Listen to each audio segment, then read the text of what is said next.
Assalamualaikum warahmatullahi wabarakatuh. Perkenalkan, nama saya Rizka Rahmawati dengan NIM 2214201111 dari kelas PBS 2D, jurusan Perbankan Syariah, Fakultas Ekonomi dan Bisnis Islam, Universitas Islam Negeri Sultan Maulana Hasanuddin Banten.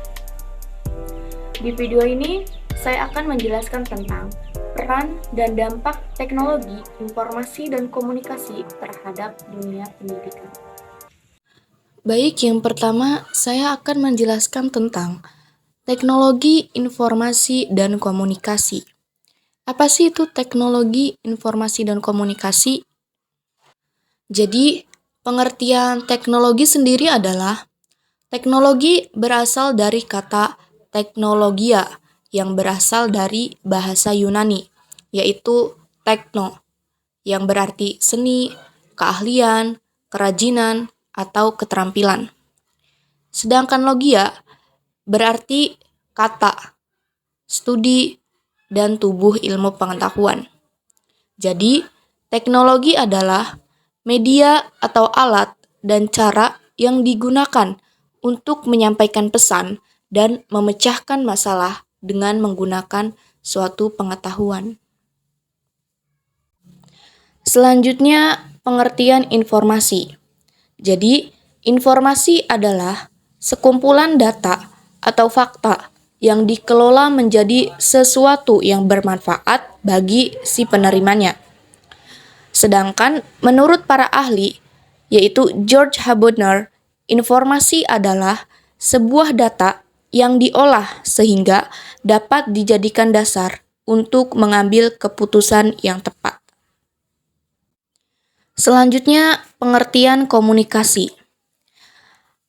Berdasarkan Kamus Besar Bahasa Indonesia atau KBBI, komunikasi adalah pengiriman dan penerimaan pesan atau berita antara dua orang atau lebih sehingga pesan yang dimaksud dapat dipahami. Selanjutnya, kata komunikasi berasal dari bahasa Latin, yaitu communicatus, yang artinya berbagi atau menjadi milik bersama, mengacu pada upaya yang bertujuan untuk mencapai suatu kebersamaan. Jadi, dapat disimpulkan bahwa pengertian teknologi, informasi, dan komunikasi adalah suatu media atau alat. Alat tersebut digunakan untuk mentransfer data, baik untuk mendapatkan sebuah data atau informasi maupun untuk memberikan informasi kepada orang lain, serta dapat digunakan sebagai alat untuk berkomunikasi. Selanjutnya, saya akan membahas pokok materi yang pertama, yaitu peran teknologi, informasi, dan komunikasi terhadap pendidikan. Peran teknologi, informasi, dan komunikasi terhadap pendidikan yang pertama adalah akses ke informasi, memudahkan untuk mengakses sumber informasi. Maksudnya adalah teknologi, informasi, dan komunikasi memberikan akses yang luas dan mudah ke berbagai sumber informasi, seperti internet, perpustakaan digital, jurnal online, dan database akademik. Jadi, hal ini memungkinkan siswa dan guru ataupun mahasiswa dengan dosen untuk mencari dan mendapatkan informasi dengan cepat dan efisien, dan memperluas cakupan pengetahuan mereka. Peran teknologi, informasi, dan komunikasi terhadap pendidikan yang kedua adalah pembelajaran yang interaktif. Jadi, pembelajarannya lebih interaktif dan menarik. Maksudnya adalah, jadi dengan adanya teknologi, informasi, dan komunikasi ini, pembelajaran bisa menjadi lebih interaktif dan menarik. Jadi, guru dapat menggunakan multimedia seperti video, animasi, gambar, dan presentasi yang mempermudah pemahaman siswa ataupun mahasiswa. Selain itu, adanya platform pembelajaran online juga memungkinkan siswa untuk berpartisipasi dalam diskusi, tugas online, dan kolaborasi dengan sesama siswa secara virtual. Selanjutnya, peran teknologi, informasi, dan komunikasi terhadap pendidikan yang ketiga adalah pembelajaran jarak jauh atau e-learning. Jadi, pembelajaran online tanpa harus bertemu secara fisik. Maksudnya adalah, teknologi informasi dan komunikasi ini memungkinkan adanya pembelajaran jarak jauh atau e-learning. Jadi, melalui platform pembelajaran online, siswa dan guru ataupun mahasiswa dan dosen dapat berinteraksi tanpa harus bertemu fisik di ruang kelas. Kondisi ini berguna saat situasi darurat seperti pandemi COVID-19 kemarin, di mana pembelajaran jarak jauh menjadi solusi yang aman dan sangat efektif. Selanjutnya, peran teknologi, informasi, dan komunikasi terhadap pendidikan yang keempat adalah pengelolaan data, analisis data. Jadi, membantu pengolahan data pendidikan. Jadi, maksudnya adalah teknologi, informasi, dan komunikasi ini membantu dalam pengelolaan data seperti data pendidikan, contohnya seperti catatan siswa, penilaian, dan hasil tes. Selanjutnya, sistem manajemen pembelajaran digital juga memudahkan guru dalam melacak kemajuan siswa dan memberikan umpan balik yang lebih cepat. Selain itu, dengan analisis data, guru ataupun dosen dapat memahami pola belajar siswa ataupun mahasiswa secara individual dan mengadaptasi metode pengajaran yang sesuai. Selanjutnya, peran teknologi, informasi, dan komunikasi terhadap pendidikan yang kelima adalah pengembangan keterampilan digital. Membantu siswa mengembangkan keterampilan digital. Maksudnya adalah penggunaan teknologi, informasi, dan komunikasi dalam pendidikan membantu siswa mengembangkan keterampilan digital yang sangat penting dalam dunia modern. Jadi, mereka belajar menggunakan aplikasi produktivitas, berkomunikasi secara efektif melalui platform digital, dan menjadi akrab dengan teknologi yang akan mereka temui di masa depan. Selanjutnya, peran teknologi, informasi, dan komunikasi terhadap pendidikan yang keenam adalah kolaborasi dan komunikasi. Memfasilitasi kolaborasi dan komunikasi antar guru dengan siswa. Maksudnya adalah teknologi, informasi, dan komunikasi ini memfasilitasi kolaborasi dan komunikasi antara siswa, guru, ataupun dosen dengan mahasiswa, dan bahkan antara sekolah dengan orang tua.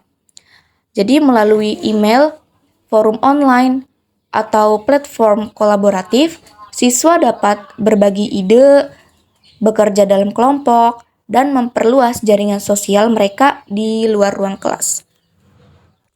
Selanjutnya, peran teknologi, informasi, dan komunikasi terhadap pendidikan yang terakhir adalah pembelajaran adaptif. Jadi, pembelajaran adaptif dapat dilakukan dengan bantuan teknologi buatan. Maksudnya yaitu dengan bantuan teknologi seperti kecerdasan buatan, contohnya aplikasi AI, pembelajaran adaptif dapat dilakukan. Sistem pembelajaran adaptif menggunakan data dan algoritma untuk mempersonalisasi pembelajaran sesuai dengan kebutuhan dan kecepatan belajar siswa. Ini juga membantu meningkatkan efisiensi dan efektivitas pembelajaran. Jadi, peran teknologi, informasi, dan komunikasi dalam pendidikan ini terus berkembang seiring dengan kemajuan suatu teknologi. Jadi, dengan memanfaatkan teknologi, informasi, dan komunikasi secara efektif, pendidikan dapat menjadi lebih inklusif, interaktif, dan relevan dengan tuntutan zaman. Selanjutnya, saya akan menjelaskan pokok materi yang kedua, yaitu dampak teknologi, informasi, dan komunikasi terhadap pendidikan. Yang pertama, ada dampak positif. Dampak positif yang pertama yaitu memudahkan akses informasi. Jadi, dengan adanya teknologi informasi dan komunikasi dalam pendidikan ini memudahkan siswa ataupun mahasiswa untuk mencari informasi. Contohnya, mencari informasi pendaftaran sekolah atau mencari informasi pendaftaran perguruan tinggi. Dan bisa juga mencari informasi tentang beasiswa-beasiswa. Dampak positif teknologi informasi dan komunikasi terhadap pendidikan yang kedua adalah meningkatkan pemahaman siswa ataupun mahasiswa. Jadi, siswa ataupun mahasiswa dapat meningkatkan pemahaman mereka. Karena jika mereka tidak mengerti atau tidak paham tentang materi yang mereka pelajari di kelas, mereka dapat mencari penjelasan materi tersebut di internet. Contohnya di YouTube, di jurnal, dan lain-lain. Dampak positif teknologi informasi dan komunikasi terhadap pendidikan yang ketiga adalah pembelajaran tidak harus tatap muka. Jadi, dengan kemajuan teknologi, proses pembelajaran tidak harus mempertemukan siswa dan guru, tetapi juga bisa dapat menggunakan layanan pos, internet, dan lain-lain. Dampak positif teknologi informasi dan komunikasi terhadap pendidikan yang keempat yaitu memudahkan pengolahan data hasil penelitian.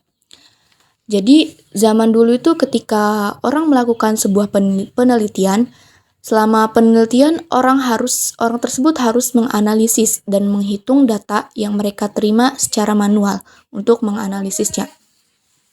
Namun, setelah dengan perkembangan teknologi, semua tugasnya yang sebelumnya dilakukan secara manual dan memakan waktu yang lama menjadi mudah dengan penggunaan sarana media teknologi seperti komputer yang mampu mengolah data secara otomatis dengan menggunakan berbagai program ataupun berbagai aplikasi yang diinstal.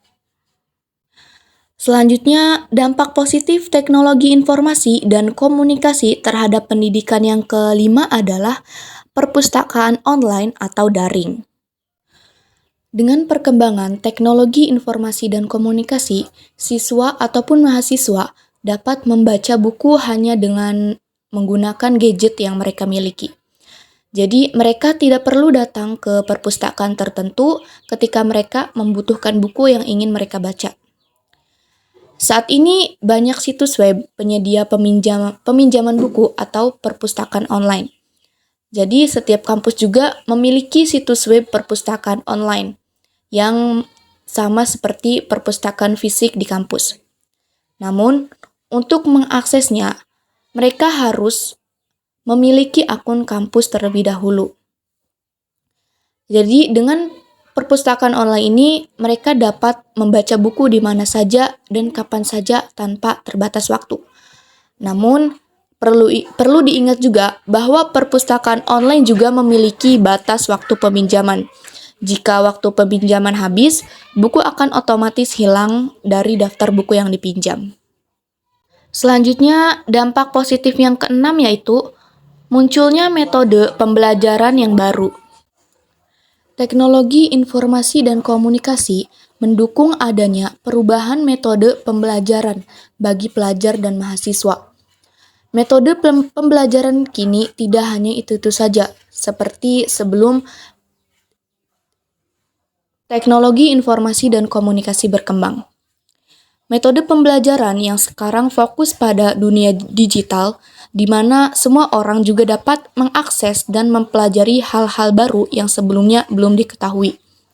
Contohnya, sekarang pembelajaran dapat menggunakan media seperti Google Classroom, Zoom, Google Meeting, bahkan pembelajaran bisa dilakukan lewat YouTube.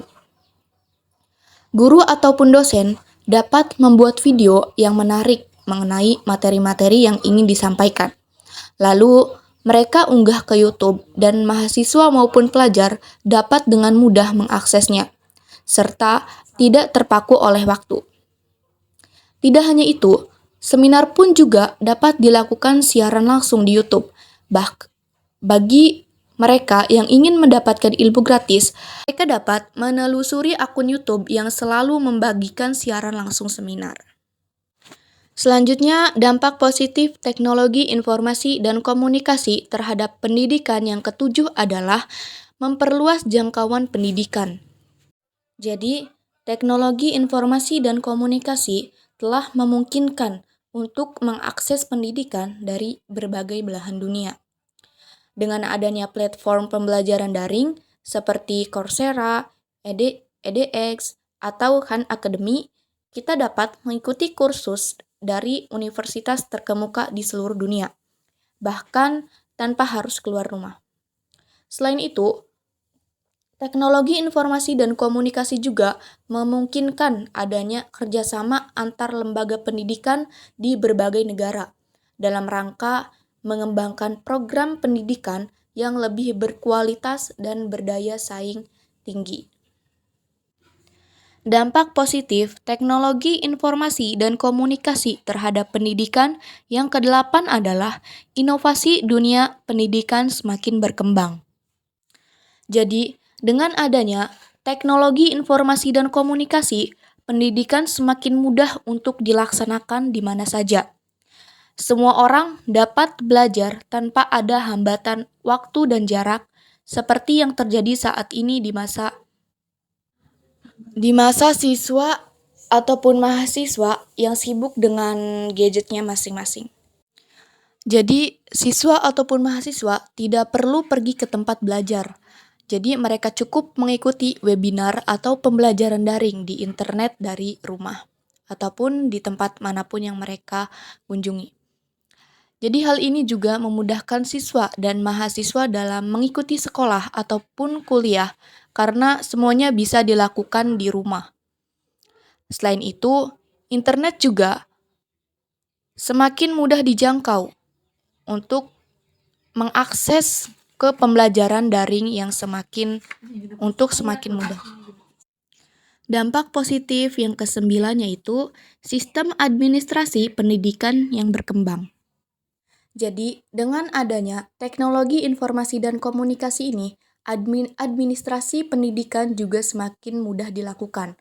Orang tua dan mahasiswa tidak perlu datang ke tempat pendaftaran sekolah atau kuliah untuk mendaftarkan diri atau mengurus administrasi lainnya. Dengan perkembangan sistem administrasi, pendaftaran sekolah atau kuliah dapat dilakukan dari rumah dengan bantuan internet. Dokumen-dokumen yang diperlukan juga bisa diunggah di situs web yang sudah disediakan oleh sekolah atau kampus. Dampak positif yang selanjutnya yaitu mempermudah komunikasi antar individu dan instansi. Teknologi informasi dan komunikasi ini telah merubah cara manusia berkomunikasi, termasuk dalam dunia pendidikan.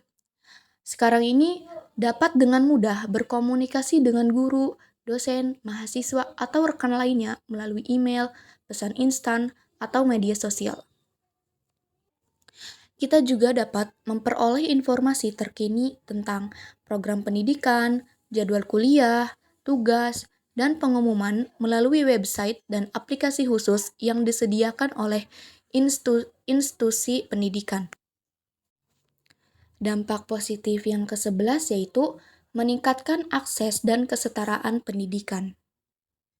Jadi, teknologi informasi dan komunikasi ini dapat memperluas akses dan kesetaraan dalam dunia pendidikan. Dengan adanya platform pembelajaran daring, kita dapat mengakses pendidikan dari mana saja, bahkan dari daerah-daerah terpencil atau wilayah yang sulit dijangkau oleh pendidikan formal. Selain itu, teknologi informasi dan komunikasi juga dapat membantu menanggulangi kesenjangan akses pendidikan antara daerah perkotaan dan pedesaan, serta antara kelompok masyarakat yang lebih mampu dan yang kurang mampu secara ekonomi. Dampak positif teknologi informasi dan komunikasi terhadap pendidikan yang ke-12 ataupun yang terakhir yaitu mendorong kreativitas dan inovasi.